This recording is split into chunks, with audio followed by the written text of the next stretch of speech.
pre-analytic all the samples, and it will sort it for you. Chemistry, special chemistry, and hematology coag. Okay. You said you're... So that is the plan. Okay. You're running the Cobas, right? The Yes. 8 series? Yep. Okay. And how long has that been running? Which one? The Cobas? Yes. The Cobas 8000, we had them in probably 4 years, about 4 years. 4 years. So the pre-analytical module that you're using for chemistry is also, it's much older. Okay. How old is that? The pre-analytic is about 15. Okay. Have you, are you familiar with any other recent pre-analytical modules that have been developed? We looked at, I know Roche has one, and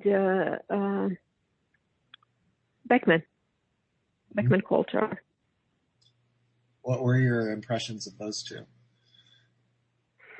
I liked both of them.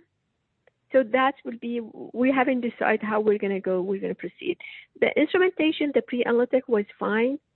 So that's at the time when we got the Cobas. So we decided to go with the Cobas, and this one will be the next. So it's our next project. Okay, got it. So then let's. What I like, actually, I know there's the idea of just dumping the sample, no checking the sample or put them in rack, no rack, and just put the sample, and it will sort it for you, rack it. Right. So it's fully autonomous. Everything gets run. Everything gets checked with the pre-analytic. Yes. Okay. What to do? Okay.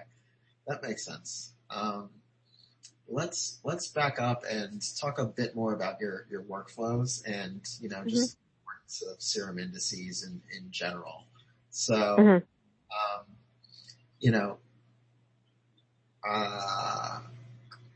let's have you actually tell us, the importance of serum indices and how that relates to your workflow. You've already talked about how you don't get into specifics with the doctors about, LIH because they don't have. No, it's very confusing. Most of the physician, we have to keep in mind, although I'm a physician, but most of us, when we get trained, we don't get in depth of the laboratory. So if I tell, let's say, if I talk to any doctor and I tell them, okay, this sample had serum, the serum index for this sample was less than 20. So I'm going to consider that as no hemolysis or microhemolysis, or if I go to level, let's say 30, is that considered hemolysis? So their question is going to be, no, tell me, is that hemolyzed or no? They don't want to know what's degree of hemolysis. Okay. So the doctors don't care. They want you to give No. them. So it's either you tell me it's hemolyzed or it's not.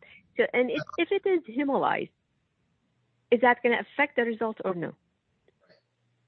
So it's more important for you to be able to then be able to advise them appropriately. So my question for you then is, what is the information that you need to know? Because a pre-analytical module could be designed in a number of different ways where it could give you a qualitative answer where it says... I like to see the number because we have to decide on those. Based on those, there are some assays affected at certain number. For example, in the Cobas, the hemolysis index at above 30 might affect the potassium. Above 50 might affect something else. So it's very important to know those numbers. Based on those numbers, I can decide, okay, is this result okay to release or no? Okay. So it's very important. Right. So serum indices are super important at the end of the day. And for you, getting a readout is also incredibly important because that gives you information to be able to distill it down for the doctors into something simple. Exactly. Because you have to compare it to the assay you're using. At the end of the day, it's not only number.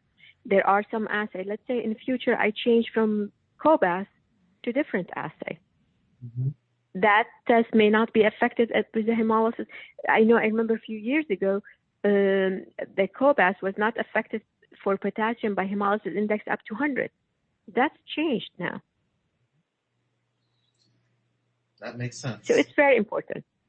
So, Rita, how long does it typically take you to get a doctor those results from the time that, a sample comes in and you put it on the line till you are able to give that doctor, him or her, those results? You mean from the time I put it on pre-analytic or the time I put it on it goes to the instrument? Right. That's actually a very good question. So for your chemistry, I guess you would be able to give that information after the pre-analytical phase, but if it was coag, for instance, you're not going to be able to pass along those coagulation results until the end, right? So, mm-hmm. so for chemistry, I would say on an average, if I take an average, about 40 minutes to 50 minutes for the coag. Let's go with the coag. Probably about 40 minutes. Chemistry, it depends on the test. Some tests, it takes longer time. Some tests, if they're fast, as like few minutes or 5 minutes, 10 minutes, so you add to it extra. So it could range anywhere from 20 minutes to an hour. Okay. So what does that mean for the patient in the meantime, especially because it sounds like half the time you guys are getting samples that would come back with abnormal results, right? So especially in the scenarios where there are abnormal results, how does that affect what happens with the patient? Are you doing another draw for a sample? Especially because it sounds like you're handling samples for nursing homes and yes. Well, it depends on the result. It depends what test. It depends because sometimes you have hemolyzed specimen, but it doesn't mean it's due to pre-analytic. It could be the patient. Right. So every patient, we look at the patient, we look at the previous results, we pick up the phone, talk to the physician or the nurses and try to get information. And basically for some of the tests, you have to give the results. If everything seems fine and you suspect that it's actually due to patient. There are some patients, no matter what you do, it's going to be hemolyzed. And sometimes we hold the result. We need to redraw. So we send someone to redraw the patient. Right. Even though they're not on site at your institution because you're a reference. We send them. Yeah, we send someone to redraw, yes. So you would contact them and say this needs to be redrawn. Oh, yes. Yes. You have to. You have to contact them because sometimes, as I said, you have to give results if it means something. If I have patient hemolyzed specimen and I send for redraw, again hemolyzed and keep getting hemolyzed specimen. So it's not pre-analytic. It's the patient. Right. And there is nothing you can do. Yep. Or lipemic. Lipemics, there are patients no matter what you do. We have one patient, no matter what we do, the sample is lipemic. Mm-hmm.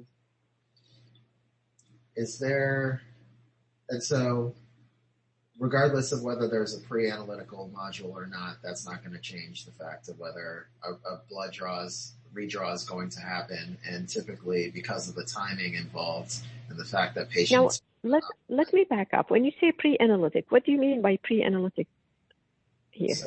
So utilizing the module at the very beginning. The serum index? Yes, for serum index.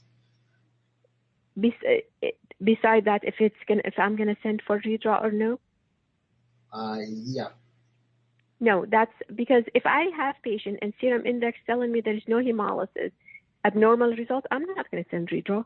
No, of course not. Yeah, that makes sense. So absolutely, it helps a lot. So instead of having to go over, let's say, I told you about 40 to 50% are going to be abnormal.